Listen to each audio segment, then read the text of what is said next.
சிவகங்கை மாவட்டத்தில் பள்ளி மாணவன் கொலை செய்யப்பட்ட வழக்கு விசாரணையில் தன்பாலின சேர்க்கைக்கு ஒத்துழைக்காததால் மது போதையில் மாணவன் கழுத்தறுத்து கொலை செய்யப்பட்ட அதிர்ச்சி தகவல் தெரிய வந்துள்ளது.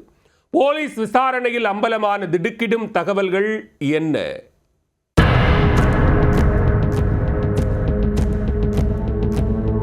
சிவகங்கை மாவட்டம் திருப்பத்தூர் அருகே கீழக்காவனூர் கண்மாய் பகுதிக்குள் கடந்த 5ஆம் தேதி காரையூரைச் சேர்ந்த 10ஆம் வகுப்பு படிக்கும் மாணவன் அஸ்வின் என்பவர் சடலமாக கிடப்பதாக தகவல் கிடைத்தது. சம்பவ இடத்திற்கு விரைந்து சென்ற போலீசார் சடலத்தை மீட்டு விசாரணையை தொடங்கினர்.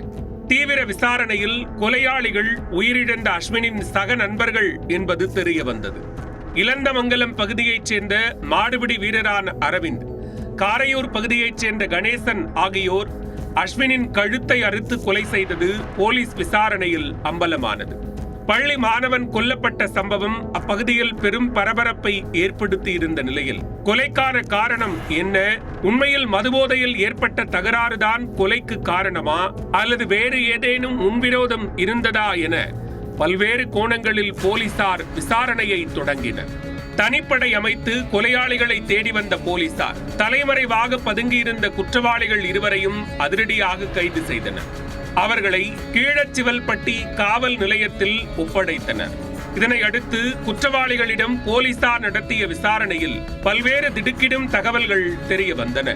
மாடுபிடி வீரரான அரவிந்த் மற்றும் கணேசன் ஆகிய இருவரும் அஸ்வினை மது அருந்த அழைத்துச் சென்று தன்பாலின சேர்க்கைக்கு அழைத்ததாகவும் அதற்கு கடுமையாக மறுத்ததால் மது போதையில் கழுத்தை நெரித்து மயக்கமடைய செய்து இருவரும் அத்துமீறி இருப்பதாகவும் விசாரணையில் தெரிய வந்தது.